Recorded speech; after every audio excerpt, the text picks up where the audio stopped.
Today is April 9, 2025, and I am at the America's Packard Museum in downtown Dayton, Ohio. So we're going to go inside, check out what they have, and hopefully have a good time. Well, hi. I am at America's Packard Museum in downtown Dayton, Ohio. So I'm here to check out the old cars. They're all Packards, almost all Packards, and did some photography. So now let's tour around and see what they have in their collection. This here is a 1934 Super 8.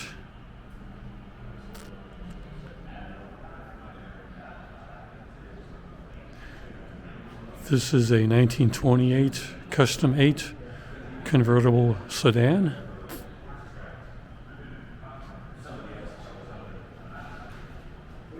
Oh, let's look at the hood ornament here.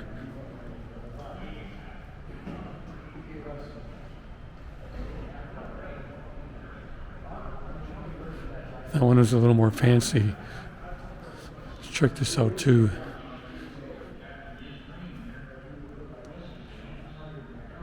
There's a little gizmo on the steering wheel there. I've seen, when I was walking around, I've seen several of them with different types of things on them. And I'm not quite sure what they're for. Looks like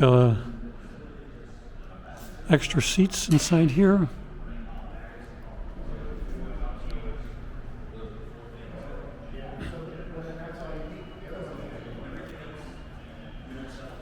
This is a 1932 Twin 6 convertible sedan. Get a look at the engine here.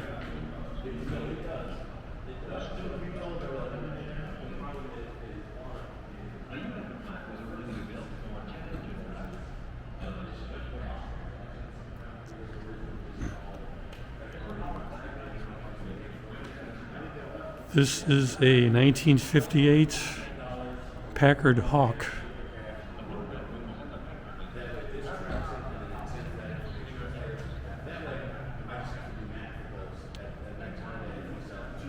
I'm not that much of a car guy, but these engines look so much more simpler. Right?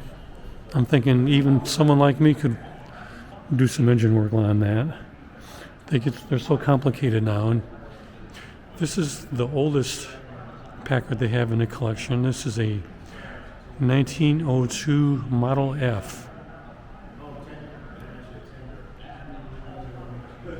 Lots of brass on these old cars.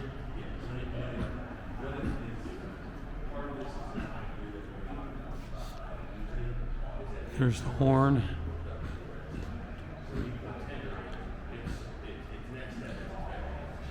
And I'm going to guess this is the crank to start the engine. And if you look in the back here, it might be hard to see, but it was chain driven.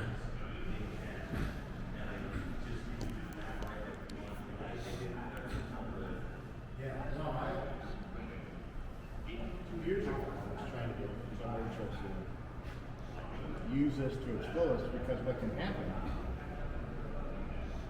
is once you get one. Sorry. I have a question. Yes. The rulers don't touch, but am I allowed to squeeze the rubber thing in there and make the horn work? You can squeeze it for me, Bob. What do you need to do?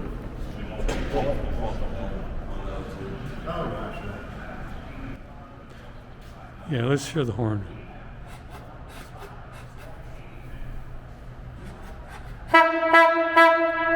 There we go. That's loud. Yeah.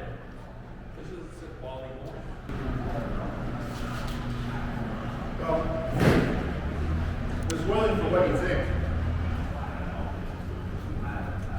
The reason for early horns was by law. Some cities, Bridgeport, Connecticut would be one, that if you drove through it, you had to have someone in front of you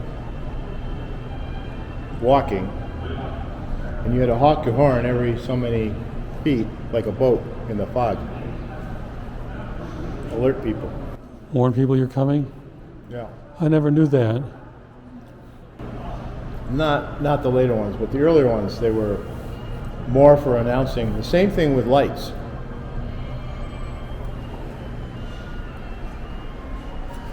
These lights weren't really to see at night because they're terrible. They're really to tell people you're coming. As a matter of fact,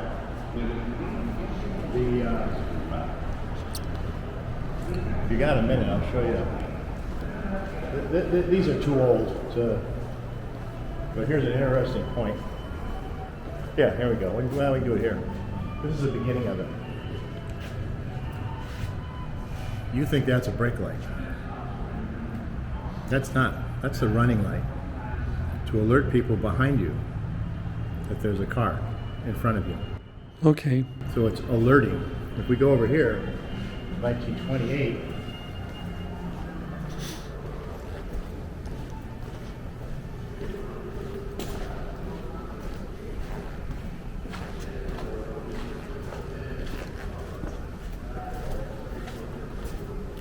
I'll tell you, the only reason I know this is I had to do a bunch of rewiring on this car. This is not the brake light. This is the warning light to let people behind you know that so horses, wagons, or other cars, or people, that's actually the brake light, the warning amber, if you think about it. This is what's called a backup light. Now, the backup lights on your car, you can't see anything. They don't help you. This does. This illuminates behind you to help you back up. I thought that was kind of interesting. So this, when you turn the running lights on, that'll be it.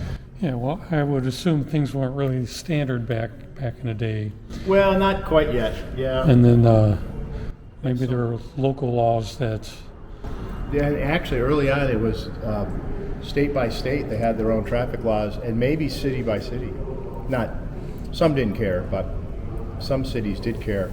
And they didn't like the cars being in the city with horses and wagons and whatever, scaring the horses, scaring the people. Smelly. Well, not that horses weren't.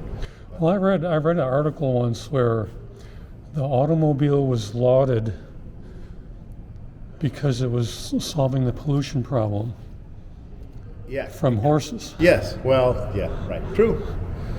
Oh, I forget what it was. Some incredible 112 ton or 1,200 ton of manure had to be disposed out of the streets of New York City every day. Yeah.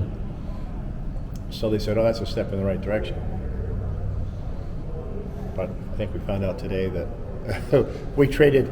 I don't know that we did anything. It's always interesting. People say, like, well, it's a lot worse. Is it? Because all of that manure turns to CO2 also. But all I'm saying is, all we did was maybe trade one for the other.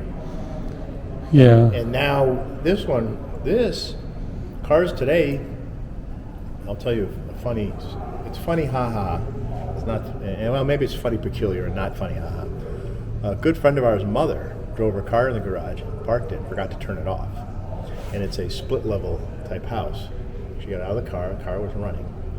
Carried some stuff in, 88 years old, something like that. Goes upstairs, watches TV, goes to bed, gets up the next day. She's all well and good. Her son comes over to check on her, which he does on a regular basis. Found the car running in the garage. The carbon monoxide out of the car was not enough to fill that room to the point where it would leak into. They had a CO detector for the gas burner in the adjacent room. It just the leaks around. But it was the perfect storm. But the emissions are so low of carbon monoxide, at least. No big deal. This would be a big deal for carbon monoxide because of the type of engine. But just the technology advanced so far. Yeah. So it's pretty interesting. But not like cars, so. That's Okay. The story of lights is an interesting story. Okay, thank you.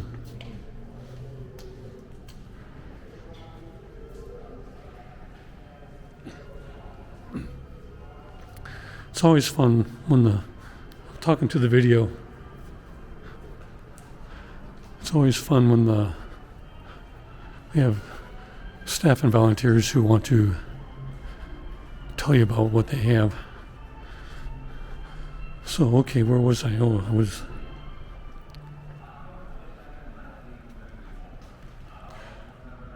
we were looking at this, and this is a 1934 Super 8 7-passenger touring car.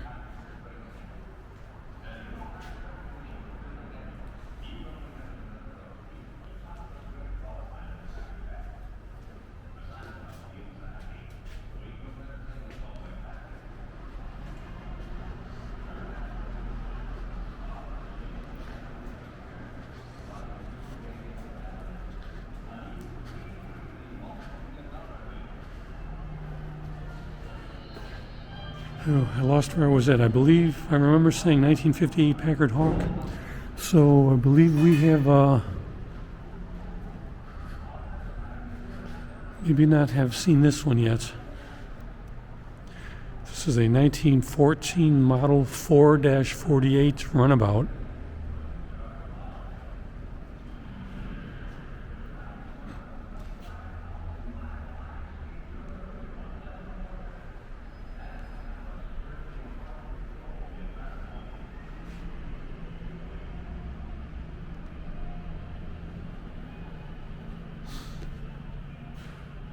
I guess that's an early version of a child seat.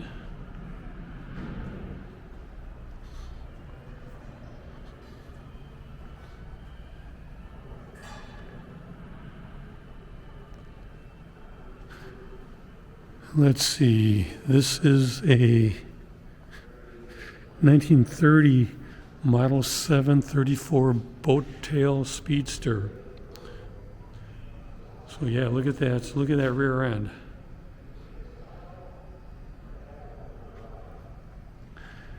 Here is a 1940 Super 8 180.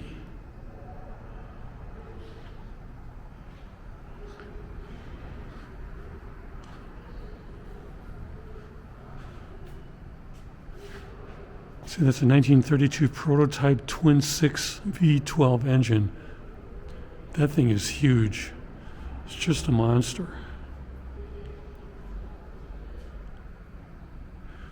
1928 Jesse Vincent Speedster.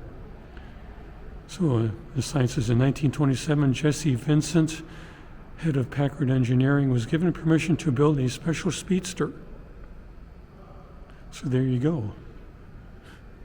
There's always those people out there who just like to go fast. 1928 6 convertible sedan.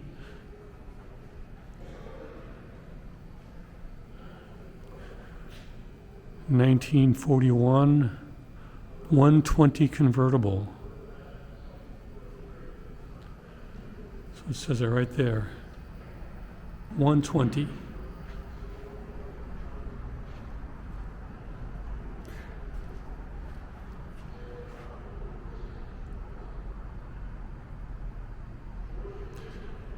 even has a push-button radio.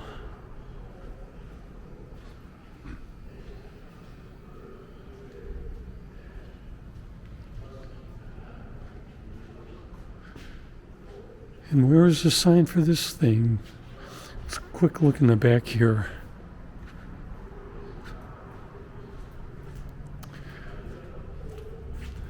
There's a little luggage rack thing, but I do not see a sign telling me what this is.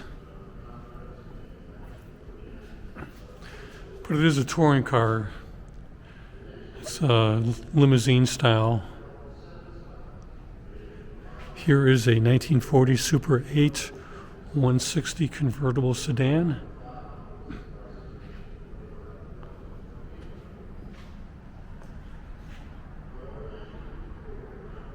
I do not see a sign that tells me what this is. Ah, here it is. 1937 12 touring sedan.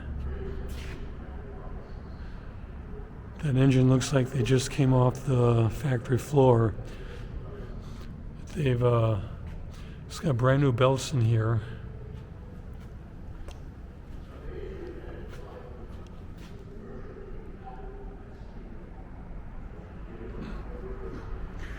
This is going to be a 1930 convertible sedan by Brewster.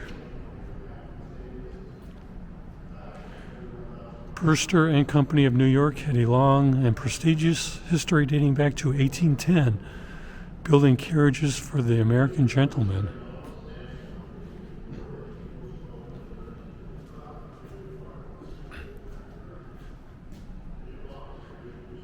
Here is a 1922 single-six touring car. 1918 twin-six runabout.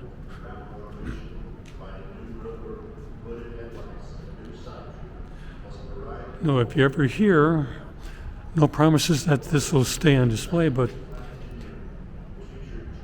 there's a sign here that says photo op car. You're free to hop in, get some pictures taken. They got a little backdrop here of the Packard Museum.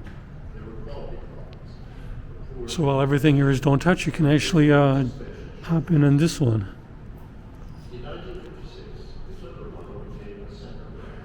And Packard goes to war. This is a 1918 Model E Army truck.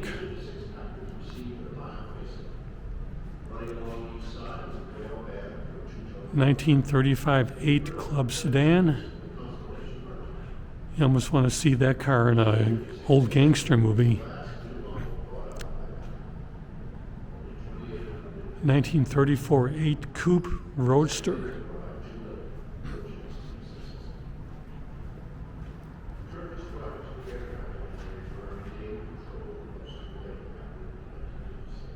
These old cars got more gizmos on the dashboard than my modern one today.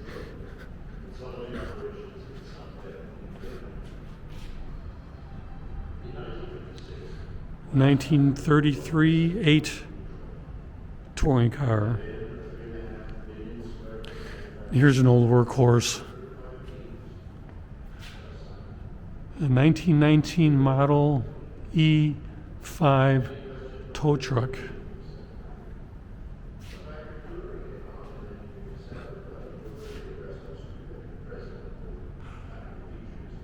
I do not see any doors. It must have been rather cold in the wintertime.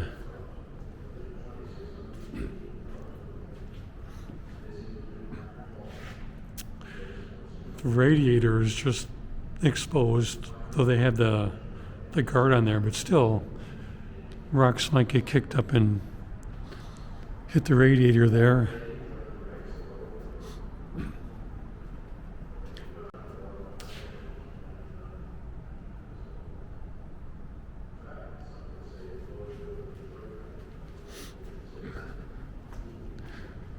Okay, this is one wing of the museum here. Let's walk on over to the other side. This side was more of the older vehicles. The other side will be more of the modern ones.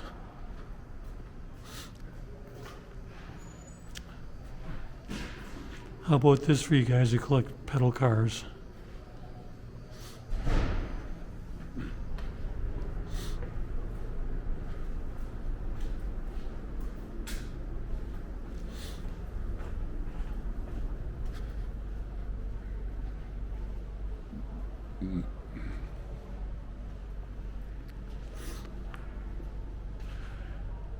A 1953 Caribbean.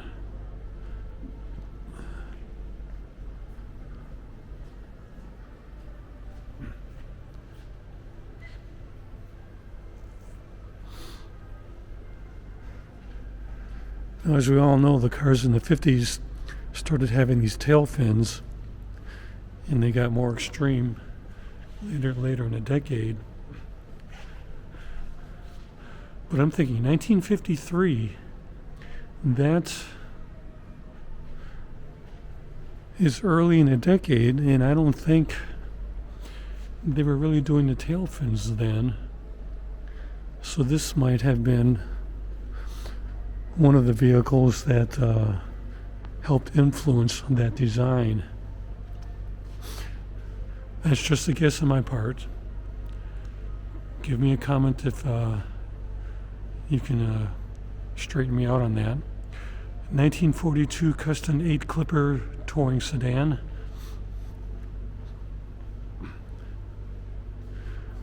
A 1940 110 Club Coupe.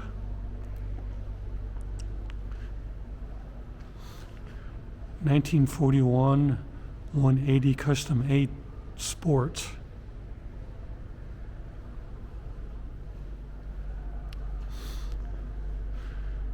Here is a 1948 Custom 8 convertible. I love the design of the cars of that period.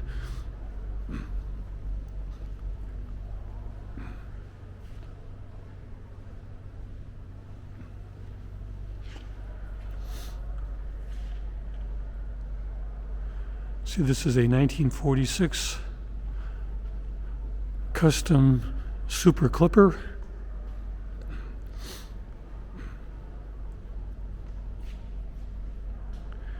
Here we have a 1947 Custom Super Clipper 8 touring sedan, and the sign on the display here, this is the last car ever owned by Al Capone. So a little bit of history here in the museum.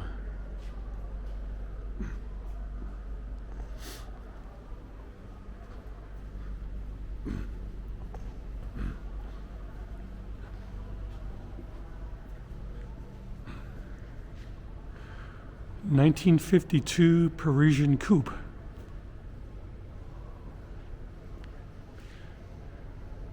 And this is a 1967 Ferrari. Well, why is a Ferrari here, you may ask? In reading the sign, it talks about the guy behind this car, one of the designers and manufacturers, fell in love with the V12 engine. And so this car has somewhat of a tie to Packards. And we have a DeLorean. Well, why is there a DeLorean in here? Well, the sign here talks about how DeLorean had ties to the Packard company. I guess every museum wants to find an excuse to put a DeLorean in there. And why not? 1950 Custom Station Sedan.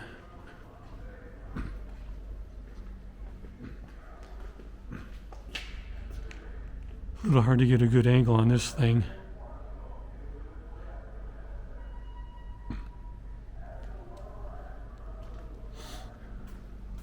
Seems too fancy to be a family car. Here we have a 1940 Model 120 convertible Victoria.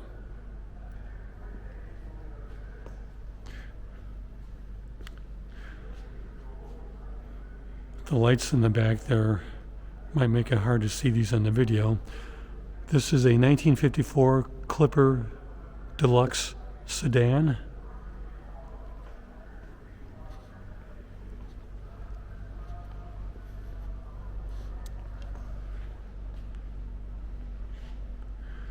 (1953) Cavalier touring sedan.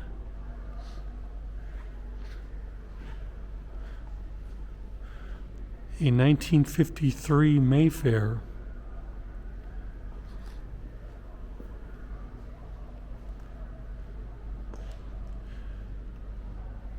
Let's see, this is it's hard to read the sign, 1936 120 convertible sedan.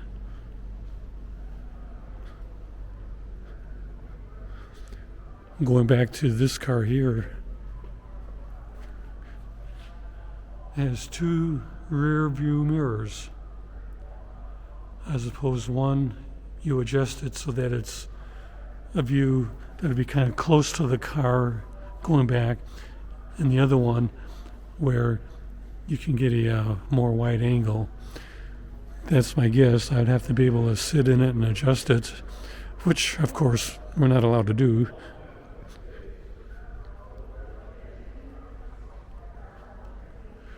This is a 1951 200 Club sedan, and it was modified to be a racer. So you can see the safety bar in the back here. 1948 6 taxi cab.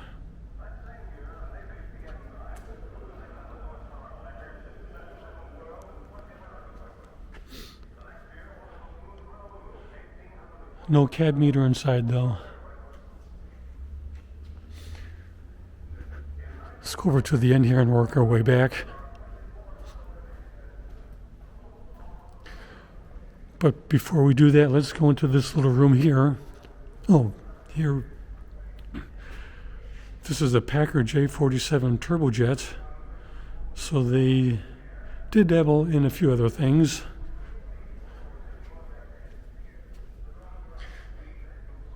Okay, this room is kind of a little lounge, but they have this display of collectibles and toys. And here's another pedal car for your collectors. You can see the front wheel there is kind of half rusted off. If you come over here, it might be hard to see, but it does say Packard on the front.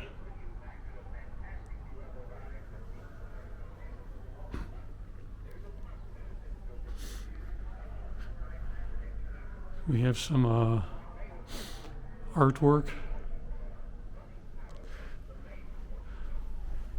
Some more collectible toys. Here they have a space for the little ones to keep themselves busy while mom and dad are touring. So let's wrap up the display we have here.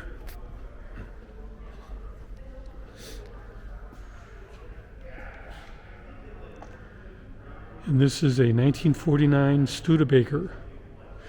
So why do we have a Studebaker here?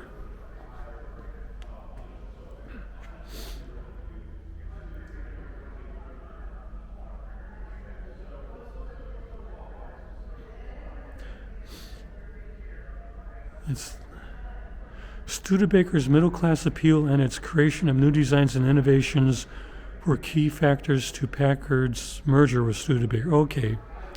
See, I don't know my history that well. Studebaker and Packard merged together.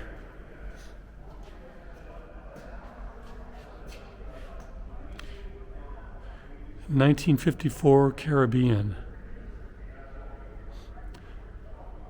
Now this is a pretty car.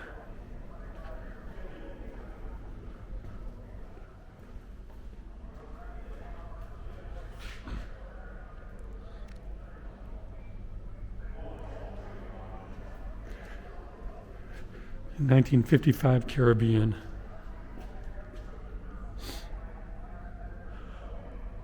I would love to take this do a road trip down Route 66 in that thing. 1956 Caribbean convertible.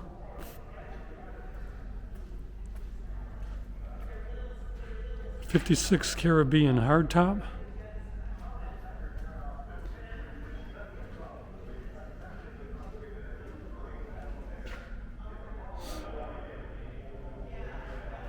I do not see a sign.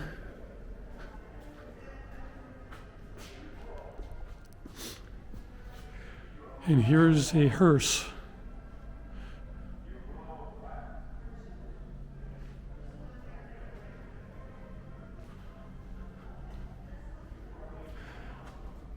The sign says it's a 1948 Henny Landau three-way hearse.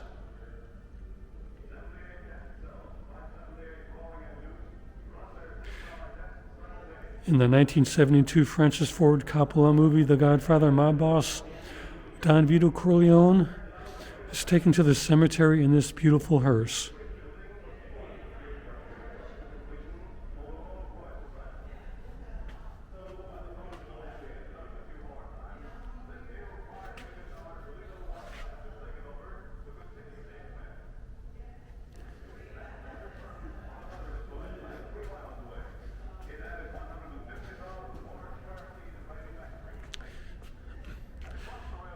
Yep, for most of us, this will be our last ride. Then we have some Packard engines here. This was used, let's see, Packard powers the Water Wasps. So Packard engines were built for PT boats. Here's a PT boat, PT-109. And if you know your history, you will know that PT-109 was the vessel that President John F. Kennedy served on. This is a 1944 Packard V1650-7 Merlin aircraft engine.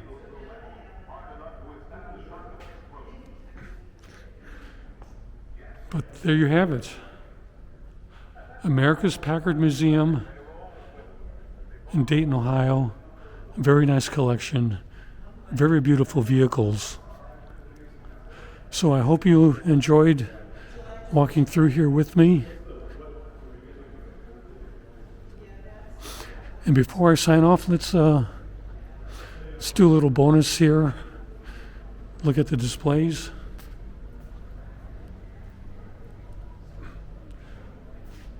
Some vintage photographs.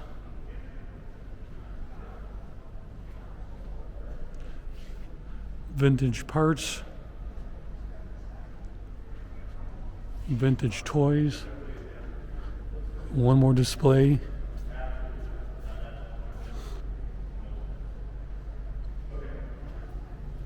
Collectibles for your man cave.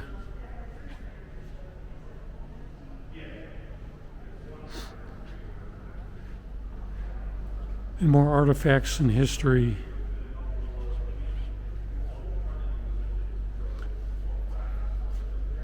Touch-up paint kit. Advertising brochures. So yeah, a little bit of everything here. Thanks for watching. Please make any comments as you wish. And we'll see where my camera will take me on my next adventure.